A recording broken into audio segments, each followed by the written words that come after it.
नमस्कार दोस्तों, कैसे हो। आज मैं 12th का लेसन 3 का सेकंड बी टॉपिक शुरू करूँगा। जो हमारी चालकत्व चल रहे थे ना, चालकत्व मैं आपको अगला टॉपिक लेता हूँ। तो गाइस ध्यान रखना, कल मैंने आपको विशिष्ट चालकता में यहाँ छोड़ा था। विशिष्ट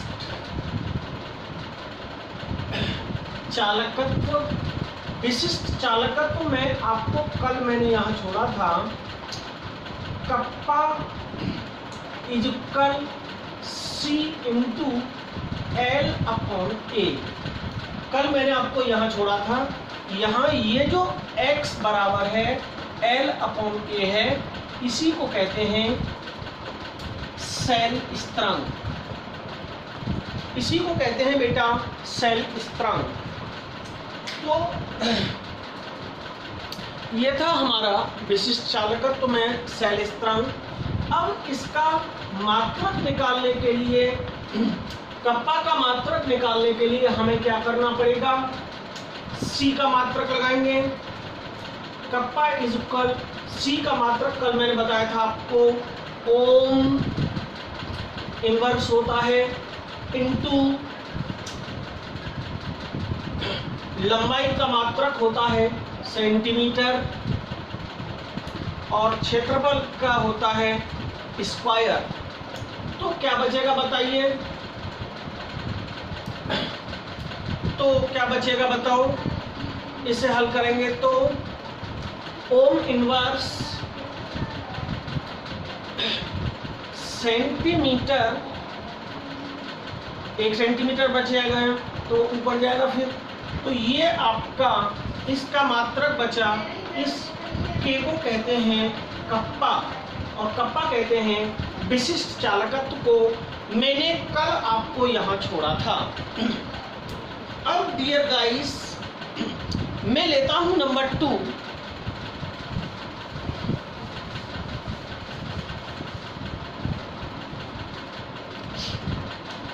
तीन तरह के मैंने चालकत्व तो आपको बताए थे। नंबर 2 है तुल्यांकी चालकता। तुल्यांकी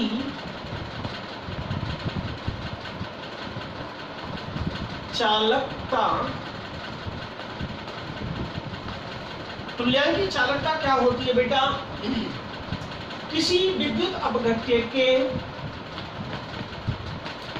किसी विद्युत अपघट्य के, किसी विद्युत अपघट्य के 1 ग्राम तुल्यांकी भार को, 1 ग्राम तुल्यांकी भार को, 1 ग्राम तुल्यांकी भार को V मिलीविलियन में, V मिलीविलियन में, V मिलीविलियन में विलेय 1 सेंटीमीटर में, विलेय 1 सेंटीमीटर दूरी पर रखे 2 समानांतर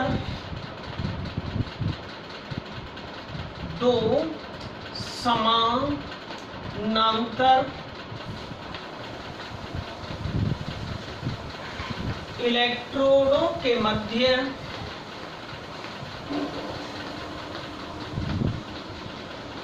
उत्पन्न, इलेक्ट्रोडों के मध्य उत्पन्न चालकता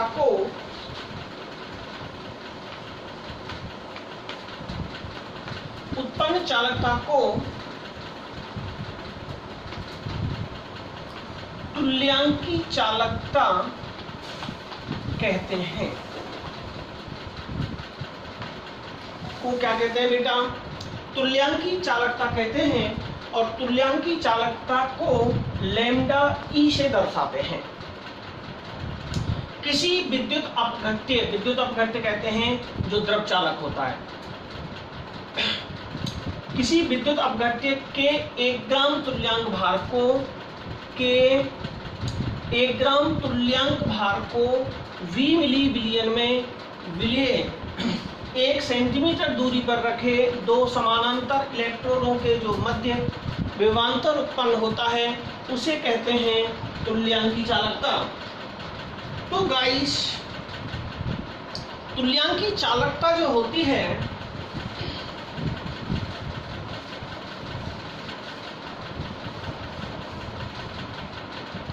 तुल्यांकी जो चालकता होती है इसका फॉर्मूला होता है kappa into V. Kappa into V होता है यदि विलयन की सांद्रता C हो, यदि विलयन की सांद्रता C हो तो V बराबर क्या हो जाएगा बताइए? आयतन बराबर हो जाएगा 1000/C। अब हम यहां लगा दें तो क्या हो जाएगा ये सूत्र हमारा? लैम्डा E बराबर कप्पा इंटू 1000C हो जाएगा ना। V का मान जब ये है तो बेटा C होती है तुम्हारी सांद्रता। अब जब तुल्यांकी चालकता होती है तो C की जगह पे n लगा देते हैं। अतः लैम्डा E बराबर कप्पा इंटू 1000/n 1000/n। और यहाँ n क्या है? नॉर्मलता है, और नॉर्मलता को ही कहते हैं सांद्रता। मोलरता, नॉर्मलता, ये सांद्रता होती है। ये हो गया बेटा। अब इसका हम अगर यूनिट लगाएं तो अगर इसका हम मात्रक निकालें तो क्या आ जाएगा बताइए? इसका कप्पा का लगा देंगे ओम इनवर्स, याद है आपको? सेंटीमीटर 1000 को नीचे ले जाएंगे तो क्या हो जाएगा? n की इकाई होती है तुल्यांक, ये नीचे जाएगा लीटर -3 हो गया। तो इसको हम लिखने की जरूरत नहीं है, भले ही आप डायरेक्ट अब क्या लिख सकते हैं इसको बताना। ओम इनवर्स, सेमी इनवर्स, अब तुल्यांक भी ऊपर चला जाएगा, तुल्यांक इनवर्स। ये इकाई हो गई तुम्हारी तुल्यांक चालकता की। ठीक है बेटा। इसके बाद में आता है नंबर 3,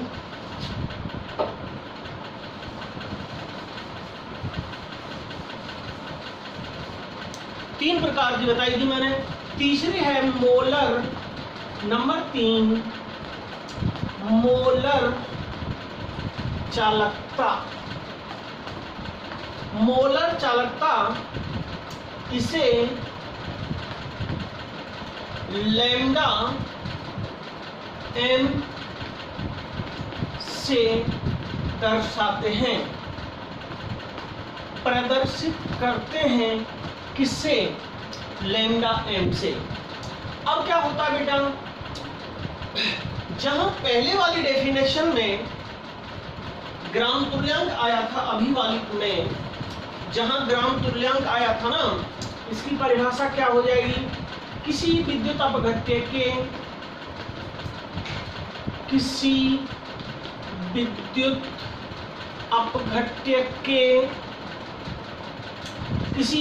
अपघट्य के 1 ग्राम तुल्यांकी 1 ग्राम,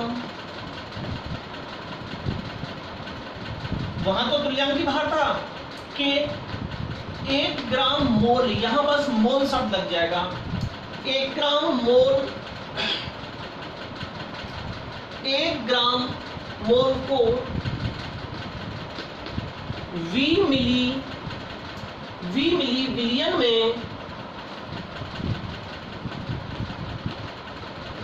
1 सेंटीमीटर रखें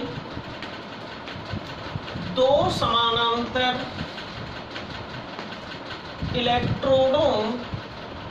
इलेक्ट्रोड्स के मध्य उत्पन्न चालकता को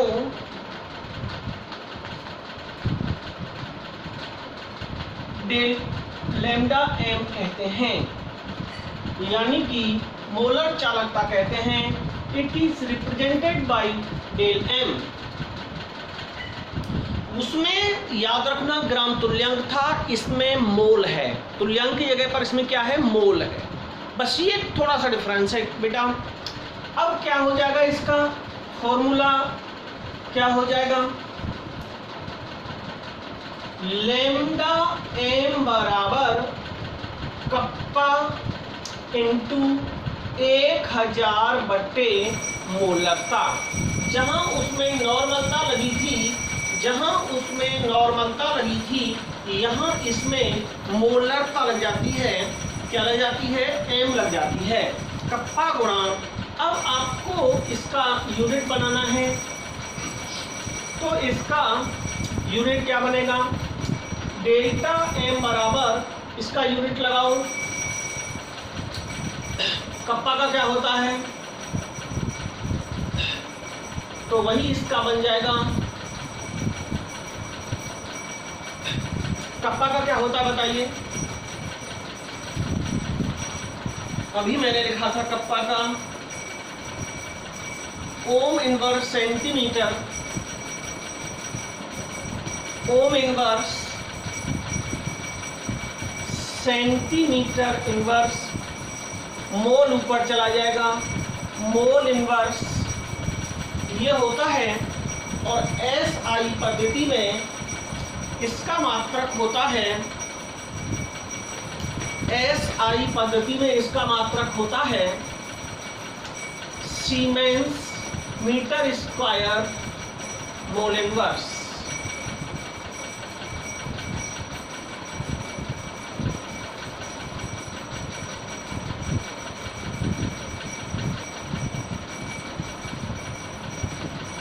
ये इसका होता है।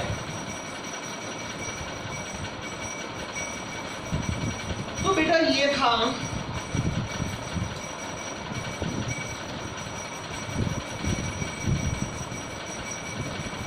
मोलर चालकताएं।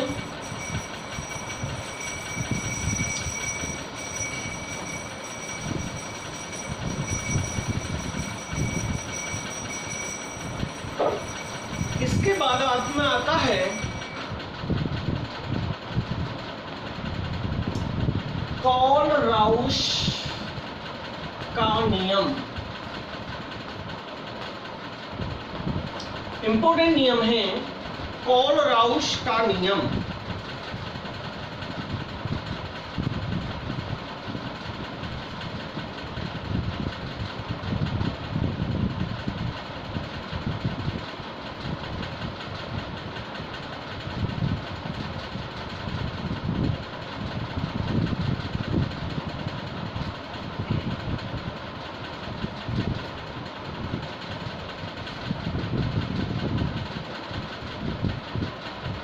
शून्य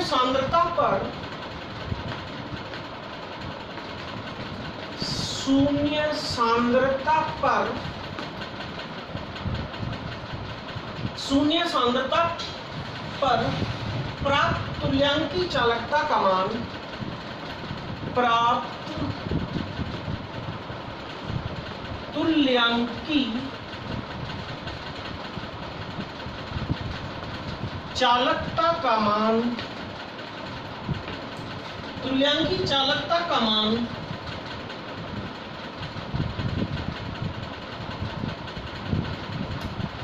उस अपघट्य की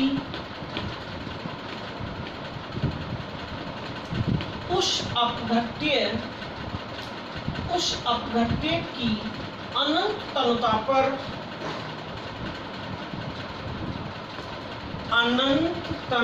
पर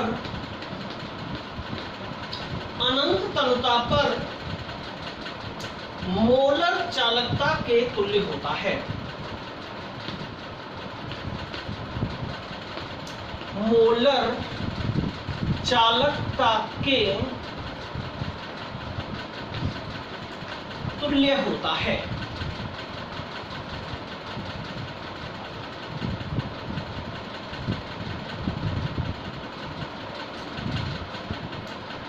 तो याद रखना है आपको, अनंत तनुता बराबर जितने भी उसमें कैटायन होते हैं प्लस जितने भी उनमें एनायन होते हैं, अनंत तनुता पर जितने धनायन और ऋणायन होते हैं उन सभी का योग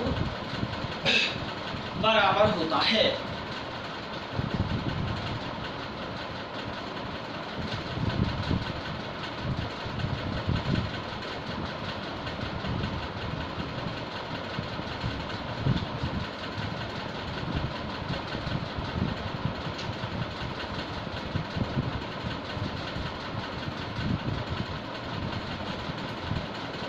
हो गया बेटा।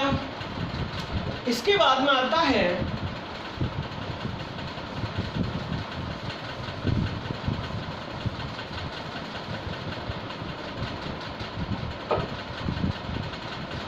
मानक हाइड्रोजन इलेक्ट्रोड। मानक हाइड्रोजन इलेक्ट्रोड, इसे कहते हैं SHEC।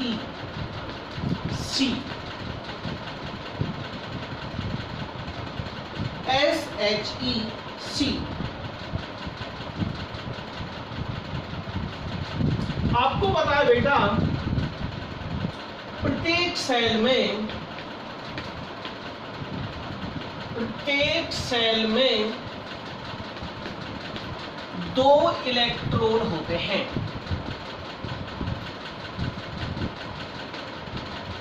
कितने इलेक्ट्रोड होते हैं बेटा? 2 इलेक्ट्रोड होते हैं। प्रत्येक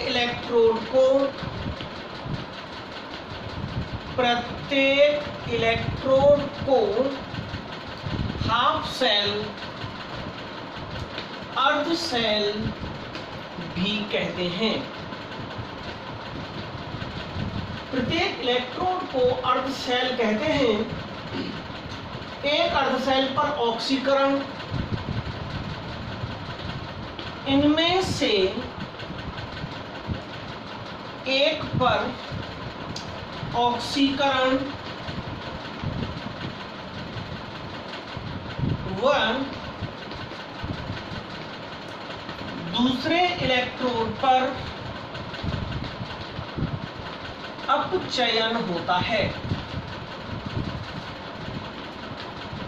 एक पर होता है ऑक्सीकरण और दूसरे पर अपचयन होता है।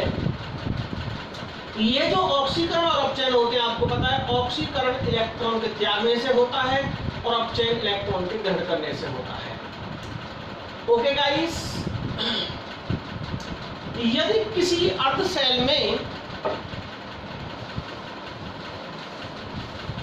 इससे आगे,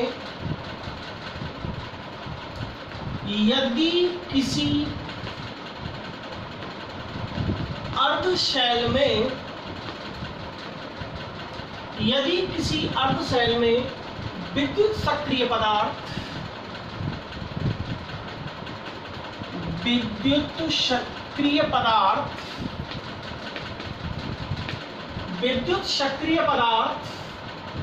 इकाई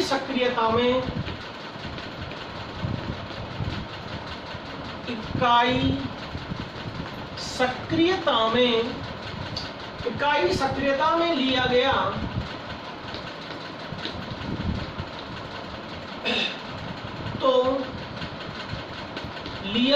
हो तो प्राप्त अर्धशैल विभव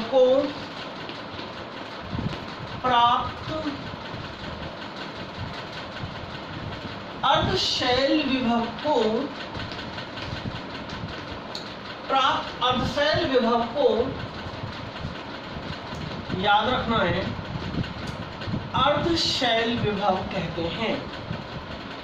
ये बहुत परिभाषा में आ जाता है। अर्धशैल विभव कहते हैं। किसी भी इलेक्ट्रोड का विभव प्राप्त करने के लिए एक ऐसा सेल बनाया जाता है, किसी भी इलेक्ट्रोड का अर्धशैल विभव ज्ञात करने के लिए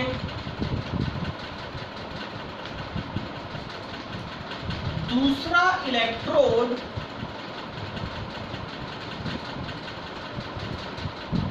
ऐसा बनाया जाता है, ऐसा बनाया जाता है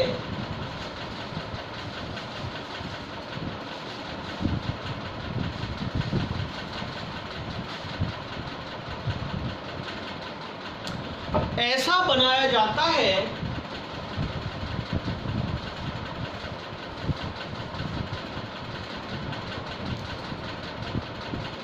जिसका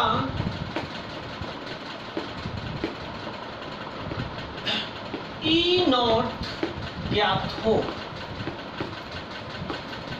ऐसा बनाया जाता है जिसका E नॉट ज्ञात हो। और जिसका ज्ञात होता है ना,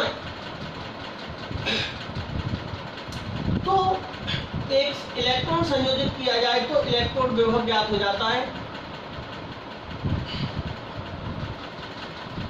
इस इलेक्ट्रोड को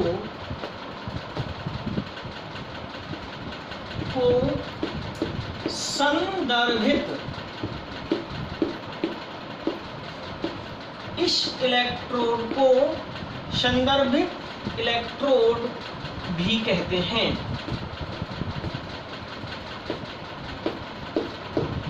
संपूर्ण सेल का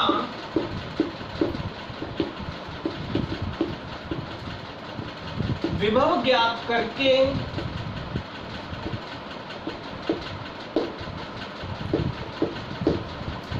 संदर्भित इलेक्ट्रोड का विभव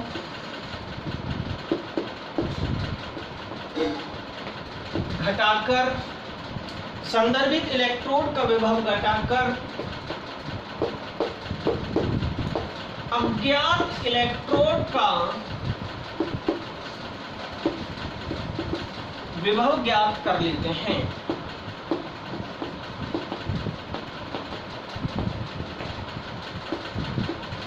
उसका काम यह होता है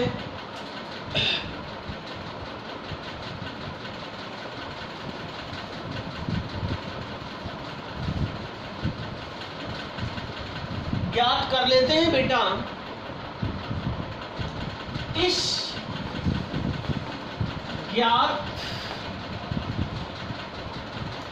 अथवा संदर्भित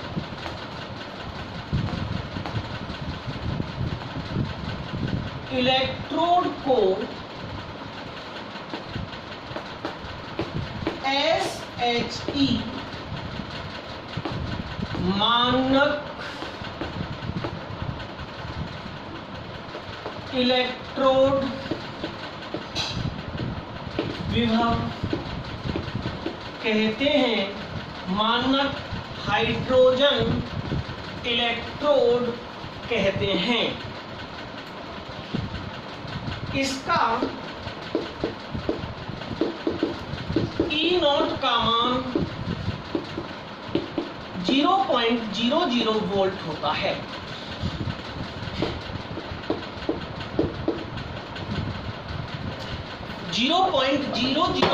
वोल्ट होता है।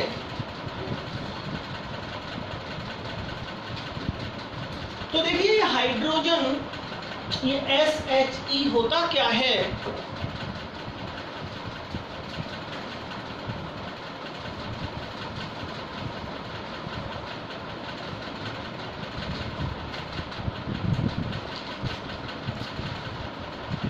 ये बनता कैसे है? ये एक पात्र होता है,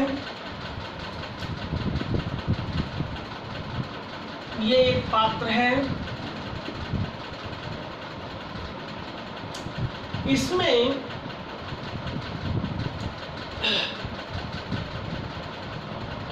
एक N सांद्रता का HCl विलयन भरा हुआ है, इसमें HCl विलयन भरा हुआ है,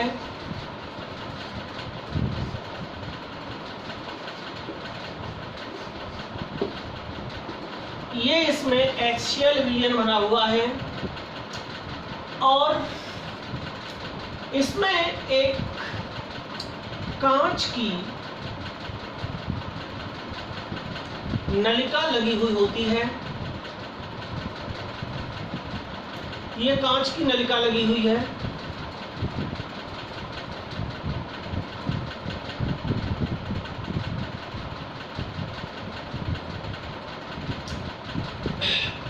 इसमें अंदर प्लेटिनम का तार लगा होता है।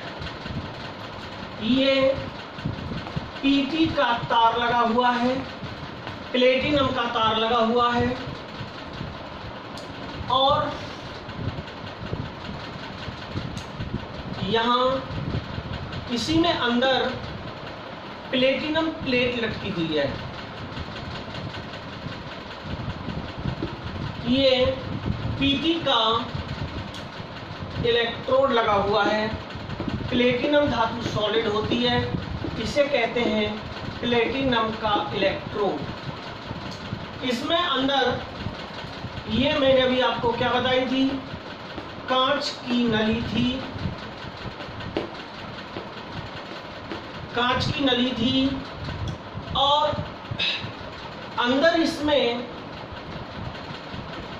इसके सहारे Hg नलिका लगा देते हैं, मरकरी भरी हुई नलिका लगा देते हैं और यहां से इसमें H2 गैस प्रवाहित कर देते हैं इस नलिका में। तो ये आपको याद रखना है बेटा, ये है SHE का चित्र आपको याद रखना है, स्टैंडर्ड हाइड्रोजन इलेक्ट्रोड का।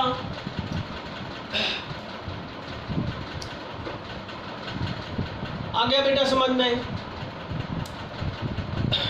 अब इसमें जो दो अभिक्रियाएं होती हैं वो कौन कौन सी?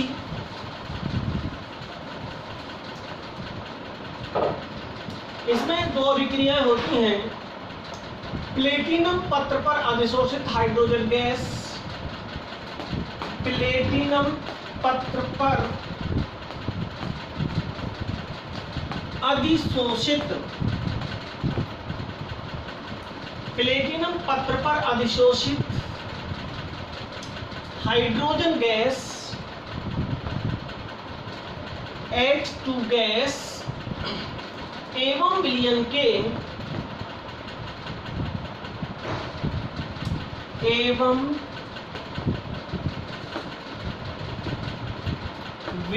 के H+ आयन में निम्न अभिक्रिया होती है। 1/2H गैस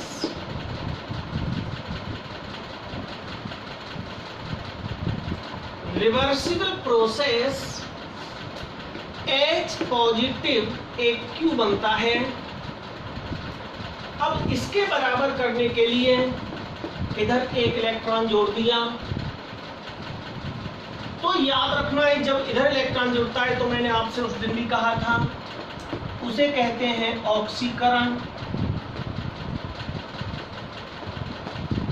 यहाँ ऑक्सीकरण अभिक्रिया होती है, इलेक्ट्रोड पर इलेक्ट्रॉन अभिक्रिया भी हो जाती है तथा H+ इसको उल्टा कर देंगे रिएक्शन को, रिवर्सिबल प्रोसेस 1/2H2 था, यहाँ 1/2H2 गैस। इस अभिक्रिया को कहते हैं अपचयन।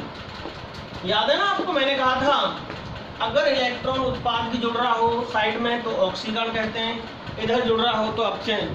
तो आपसे कोई पूछेगा SHE में होने वाली अभिक्रियाएं लिखो, तो ये दोनों ऑक्सीकरण और अपचयन, ये दोनों हाइड्रोजन इलेक्ट्रोड में होती हैं। तो आपको याद रखना है बेटा, इस तरीके से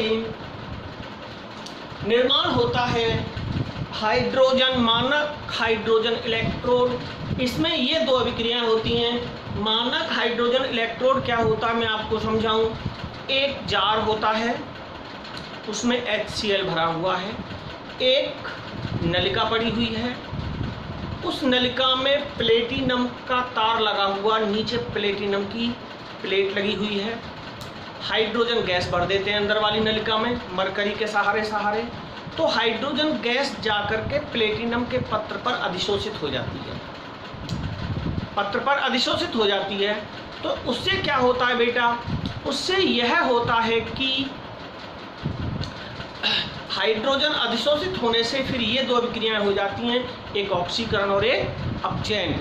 और आप हमेशा याद रखिए, मानक हाइड्रोजन इलेक्ट्रोड विभव का मान कितना होता है ये ज्ञात होता है, इसलिए इसको मानक बोलते हैं 0.00 वोल्ट निश्चित होता है। इसकी सहायता से दूसरे इलेक्ट्रोड का मान ज्ञात कर लेते हैं, ये इसके मुख्य उपयोग हैं।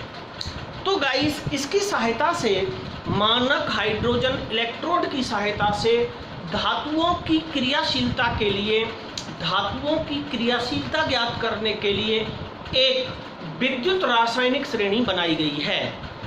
विद्युत रासायनिक श्रेणी बनाई गई है। उस विद्युत रासायनिक श्रेणी से क्या हो जाता है, धातुओं की क्रियाशीलता ज्ञात हो जाती है। इसलिए इस श्रेणी को सक्रियता श्रेणी भी कहते हैं। जो धातुएं इस विद्युत रासायनिक श्रेणी में ऊपर होती हैं उनका मानक इलेक्ट्रोड विभव E0 कम होता है, और जिसका E0 कम होता है वह धातु अधिक सक्रिय होती है, अधिक क्रियाशील होती है। विद्युत रासायनिक श्रेणी में जो धातुएं नीचे रखी गई हैं वो कम क्रियाशील हैं, जो ऊपर रखी गई हैं वो अधिक क्रियाशील हैं। विद्युत रासायनिक श्रेणी से दूसरी बात एक और निकल के आती है, दो चीज ज्ञात हो जाती हैं। नंबर एक, मानक इलेक्ट्रोड विभव ज्ञात हो जाता है। नंबर दो, धातुओं की क्रियाशीलता ज्ञात हो जाती है। तो गाइस, मैं विद्युत रासायनिक श्रेणी की ट्रिक आपको बता रहा हूँ, बहुत ही इंपॉर्टेंट है।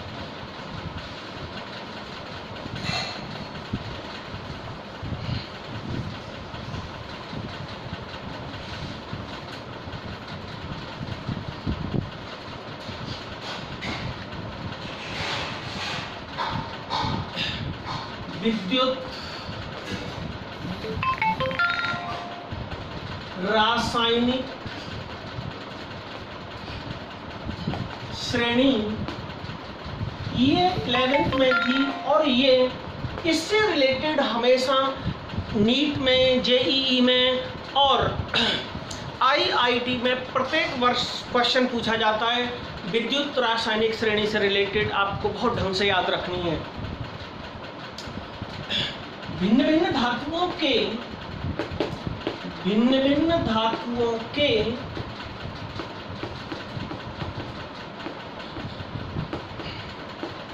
मानक इलेक्ट्रोड विभव भिन्न भिन्न होते हैं।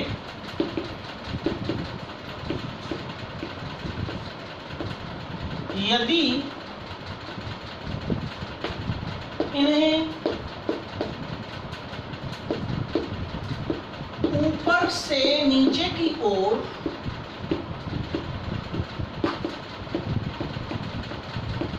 घटते क्रम में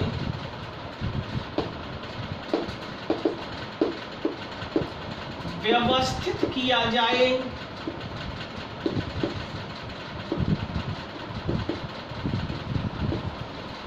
तो एक श्रेणी प्राप्त होती है। एक श्रेणी प्राप्त होती है जिसे इलेक्ट्रोकेमिकल सीरीज विद्युत रासायनिक श्रेणी कहते हैं। उसको विद्युत रासायनिक श्रेणी कहते हैं। विद्युत रासायनिक श्रेणी का निर्माण जो होता है बेटा, वो होता है मानक इलेक्ट्रोड विभव की सहायता से। मानक इलेक्ट्रोड विभव को कहते हैं E0। मैंने आपको बताया था कि 25 डिग्री सेल्सियस पर 1 मोलरता वाले विलयन और क्षण के सापेक्ष जो विभवांतर उत्पन्न होता है उसे कहते हैं मानक इलेक्ट्रोड विभव E0। सभी धातुओं का E0 भिन्न भिन्न होता है, अलग अलग होता है। यदि कम मानक इलेक्ट्रोड विभव वाली धातु को ऊपर रख लें, उससे ज़्यादा को, फिर उससे ज़्यादा को, उससे ज़्यादा को, इस तरीके से ऊपर से नीचे की ओर, जहाँ लिख रहा है ना घटते क्रम में, ये याद रखना बेटा, की ओर बढ़ते क्रम में, ऊपर कम है और नीचे बढ़ते क्रम में, ऊपर से नीचे की ओर बढ़ते क्रम में व्यवस्थित किया जाए तो एक श्रेणी प्राप्त होती है जिसे कहते हैं ECS। तो विद्युत रासायनिक श्रेणी में सबसे ऊपर कौन सी धातु होगी? जिसका मानक इलेक्ट्रोड विभव सबसे कम होगा। उससे नीचे उससे ज़्यादा वाली, उससे नीचे उससे ज़्यादा वाली, ऐसे ही ऊपर से नीचे को आप चलते चले जाएंगे, घटता हुआ क्रम आता चला जाएगा। ओके गाइस, ऊपर घटता किसका? जिसका ऊपर ज़्यादा होगा तो घटती हुई मानक इलेक्ट्रोड विभव तो ज़्यादा होगा। तो हमेशा मैं यहाँ लिखे देता हूँ, आप याद रखना,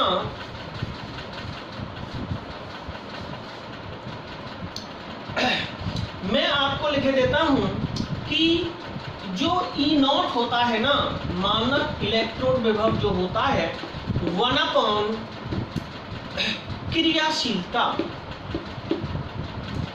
क्रियाशीलता। इसका मतलब आप समझ गए? मतलब मानक इलेक्ट्रोड विभव क्रियाशीलता का विक्रम होता है। जिसका E0 कम होगा उसकी क्रियाशीलता ज़्यादा होगी। जिस धातु का E0 कम होगा उस धातु की क्रियाशीलता ज़्यादा होगी। विद्युत रासायनिक श्रेणी में जिन धातुओं का E0 कम है वो ऊपर रखी गई हैं, इसलिए वो अधिक क्रियाशील है। इस बात को नेवर फॉरगेटन, भूलना मत। तो गाइस, E0 के आधार पर जो एक सारणी बनाई गई, उस सारणी को कहते हैं विद्युत रासायनिक श्रेणी, ECS। क्या बोलते हैं उसको? ECS, विद्युत रासायनिक श्रेणी। विद्युत रासायनिक श्रेणी को मैं पहले क्रम से लिख देता हूं। Li सबसे ऊपर रखा गया है, फिर रखा गया है K, फिर रखा गया है Ba, फिर रखा गया है Ca, फिर रखा गया है Na, Mg, इसके बाद Al, Al के बाद जिंक, जिंक के बाद क्रोमियम, क्रोमियम के बाद Fe2 पॉजिटिव जिसे फेरस बोलते हैं, फिर है बेटा Cd कैडमियम, फिर है Pb और फिर है कोबाल्ट, फिर है निकिल, फिर निकिल के बाद में Sn, Sn के बाद में H2। इसका याद रखना, मान हाइड्रोजन को बीच में रखा गया है क्योंकि इसका जो वैल्यू होती है आपको मैंने बताई थी 0.00 वोल्ट होती है। फिर आता है कॉपर, फिर आता है आयोडीन, फिर आता है Fe3 पॉजिटिव, फिर आता है Hg, फिर आता है Ag, फिर आता है Ag, पुनः Hg, दो बार है +1 और +2 के क्रम में, फिर Ag के बाद में N2, N2 के बाद में आता है Br2, Br2 के बाद में आता है O2, O2 के बाद में आता है Cl2, Au सोना और Mn, और सबसे लास्ट में आता है फ्लोरीन। जो गैसें होती हैं उनके आगे मैंने 2 लगाया है, द्विपरमाणुक होती हैं। तो गाइस ये विद्युत रासायनिक श्रेणी है, ऊपर से नीचे घटते क्रम में। ये पूरी एक ही पंक्ति में लिखी जाती है, ये पूरी एक ही पंक्ति में लिखी जाती है, ऐसे ऊपर से नीचे को। पहली लाइन, इसके नीचे ये, इसके नीचे ये और इसके नीचे ये ऐसे ऐसे क्रम से है विद्युत रासायनिक श्रेणी। तो कैसे याद रखेंगे? तो याद रखना, लीला, Li का मतलब लीला के, लीला के बाबा, लीला के बाबा, काका, Ca का मतलब काका, नाना और मामा जी, मामा जी, समझ रहे ना? मामा जी आलू, जिंगर, जिंगर कहते हैं अदरक को, जिंगर, सियार का मीन्स करेला, करेला, एफी को यहाँ कहा गया है फेंक कर। कौन कौन? लीला के बाबा, काका, नाना, मामा जी, ये सारे के सारे उसके रिश्तेदार हैं। आलू, जिंगर, करेला फेंक कर, फेंक कर। सीढ़ी का मतलब कद्दू, पुदीना, ये रहा कद्दू, जानते हो ना लौकी को कहते हैं कद्दू, पुदीना को, कद्दू पुदीना को निकाल कर,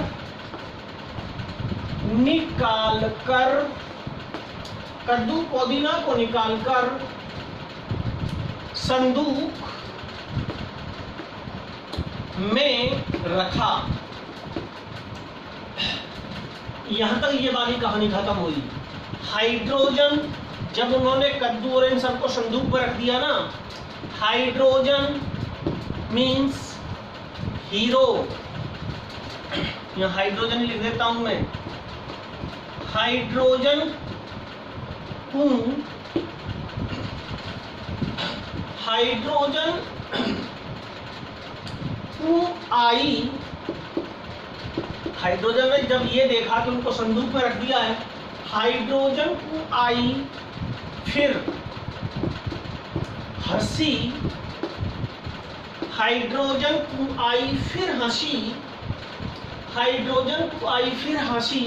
एजी मीन्स चांदी, तो यहां याद रखना चाची, हाइड्रोजन को आई हंसी, चाची हंसी, जैसे हाइड्रोजन को हंसी आ गई, हंसी। नानी, N2 का मतलब नानी भूरी और कल्लो, कल्लो और एयू क्या है? सोना, सोना मनु फंसी, सोना मनु फंसी। बेटा अगर आप इसे याद कर लोगे तो आपको क्रम याद हो जाएगा। तो दोस्तों क्रम याद करने के लिए आपको ये ट्रिक जरूर याद करनी है। ओके बेटा, तो ये ट्रिक आपको याद रखनी है। लीला के बाबा, काका, नाना, मामा जी आलू, जिंगर, करेला फेंक कर कद्दू, पुदीना को निकालकर संदूक में रख आए। हाइड्रोजन को आई फिर हंसी, चाची हंसी, नानी भूरी और कल्लो, सोना मनु सारी के सारे फंसी, है ना। तो गाइस याद रखना है, ये हमारी है विद्युत रासायनिक श्रेणी। मैं दोबारा से लिख देता हूँ, विद्युत रासायनिक श्रेणी। अब विद्युत रासायनिक श्रेणी से रिलेटेड क्वेश्चन कैसे आता है आप समझें।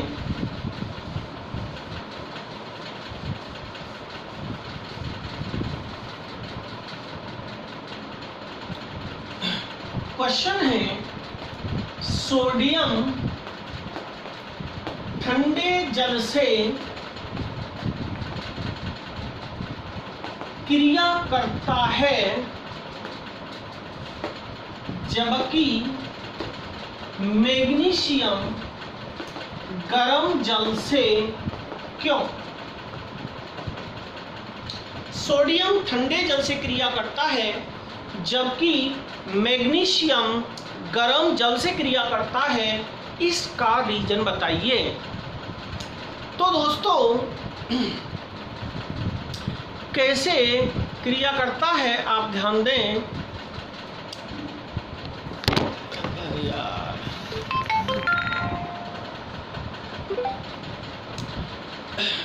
तो दोस्तों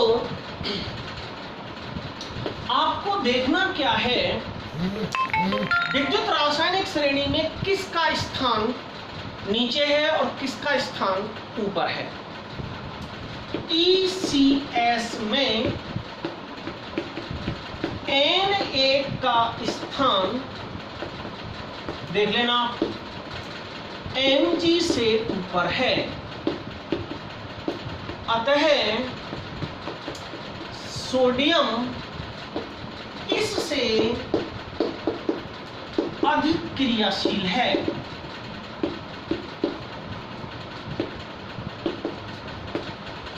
कौन?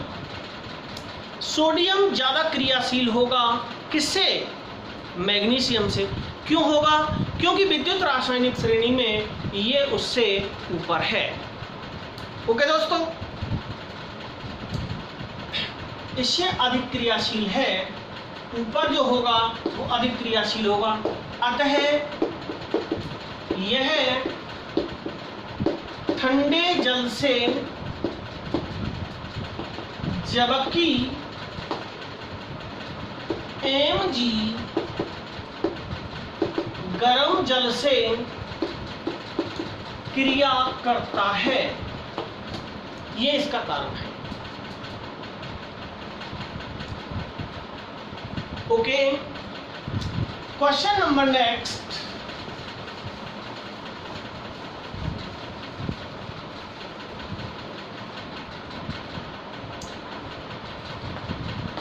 निम्न अभिक्रियाएं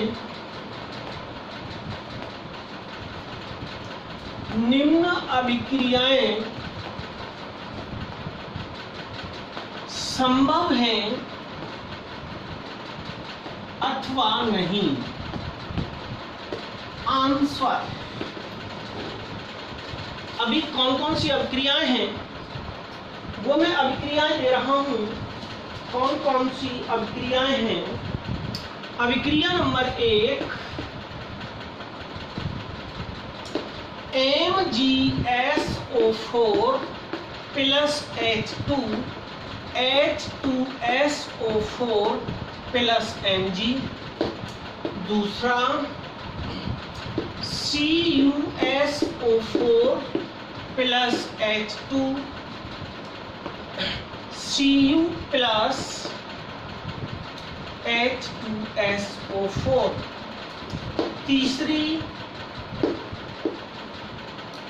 AgNO3 plus H gives us HNO3 plus Ag। Number 4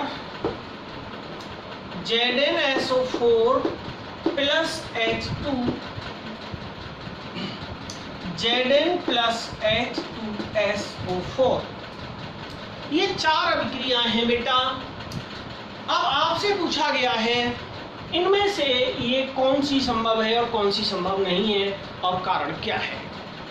देखिए पहली क्वेश्चन में देखिए, आपको एक बात याद रखना है, विद्युत रासायनिक श्रेणी में जो धातुएं ऊपर होती हैं वो अपनी से नीचे वाली धातु का विस्थापन कर देती हैं, प्रतिस्थापित कर देती हैं। तो अब क्या हो जाएगा बेटा, MgSO4H2, H2 नीचे है कि Mg नीचे, ये देखो आप, अभी जो मैंने विद्युत रासायनिक श्रेणी बताई थी उसमें Mg ऊपर था, हाइड्रोजन नीचे था, तो हाइड्रोजन इसको MgSO4 से विस्थापित नहीं कर सकता, हाइड्रोजन विस्थापित नहीं कर सकता, अतः यह अभिक्रिया, पहले वाली अभिक्रिया संभव नहीं है।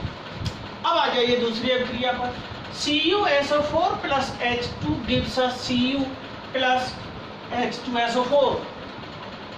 यहाँ क्या कर दिया है, हाइड्रोजन ने Cu को विस्थापित कर दिया है।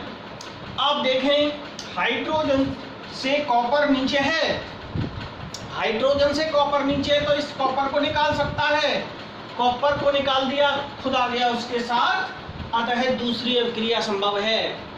तीसरी अभिक्रिया में देखिए AgNO3 plus H, यहाँ भी हाइड्रोजन कहाँ है, विद्युत रासायनिक श्रेणी में Ag से ऊपर है, तो हाइड्रोजन इसे विस्थापित कर सकता है, यह भी अभिक्रिया संभव है।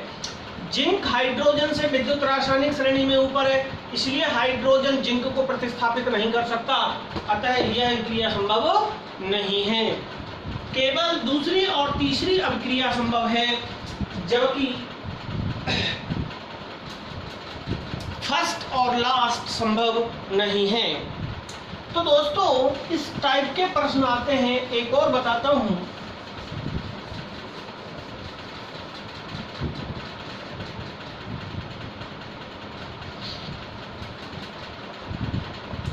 क्वेश्चन है सिल्वर नाइट्रेट के विलयन को कॉपर नीला कर देता है, लेकिन सोना नहीं, क्यों? सिल्वर नाइट्रेट के विलयन को, अब इसका आंसर सुन लें। सिल्वर नाइट्रेट का सूत्र होता है AgNO3 में कॉपर मिलाया तो कॉपर विस्थापित कर देता है, कॉपर नाइट्रेट का विलयन बना लेता है और Ag को हटा देता है। इसका जो रंग होता है वो होता है रंगहीन, इसका तो कोई कलर नहीं होता। इसका कॉपर नाइट्रेट जिसे तूतिया बोलते हैं, नीला तोता भी बोलते हैं, ये नीला कलर का हो जाता है, क्योंकि विद्युत रासायनिक श्रेणी में कॉपर का स्थान Ag से ऊपर है, तो कॉपर इसे हटा के खुद आ जाएगा उसके साथ, तो नीले रंग का सॉल्यूशन बनाएगा। जबकि विद्युत रासायनिक श्रेणी देखेंगे आप तो उसमें जो सोना है Au उसके नीचे है, सोना Ag के नीचे है, तो सोना ECS में Ag से नीचे है, अतः यह विस्थापित नहीं करेगा। तो दोस्तों ये था ECS विद्युत रासायनिक श्रेणी और उससे संबंधित प्रश्न। दोस्तों जो विद्युत रासायनिक जो चैप्टर है लेसन नंबर 3, इसे जनरली आपके टीचर्स पढ़ाने से बचेंगे, क्योंकि इसमें थ्योरी ज़्यादा है। मतलब थ्योरी ज़्यादा से मतलब नहीं है, ये जो चैप्टर है यह प्रैक्टिकल बेस है। अब हम लोग जब ऑनलाइन क्लासेस कराते हैं तो हमारे पास बोर्ड और चौक के अलावा, बोर्ड और मार्कर के अलावा प्रैक्टिकल के लिए क्या चीज़ है? कुछ नहीं है। तो दोस्तों जैसा भी कम साधन में मैंने काफ़ी प्रयास किया है ऐसे पढ़ाने का, आपको इस तरीके से याद कर लें। और दोस्तों जब मेरी ऑनलाइन क्लासेस ख़त्म हो जाएंगी, जैसे केमिस्ट्री फर्स्ट ख़त्म होगी, मैं आपको पूरी केमिस्ट्री के अपने बुक के नोट्स आपको सेंड कर दूंगा। जो मैंने कई बुक्स भी लिखी हैं केमिस्ट्री में, मैं आपको पूरी केमिस्ट्री NCERT की मैंने जो लिखी है उसको सारी की सारी को आपको मैं सेंड कर दूंगा, आप उसमें से सब कुछ दोबारा से रिवीजन कर सकते हैं। तो आज के लिए दोस्तों विद्युत रसायन से इतना ही पर्याप्त है। मैं नेक्स्ट डे आपसे कल फिर मिलूँगा। गुड बाय, कल तक के लिए दोस्तों, नमस्कार।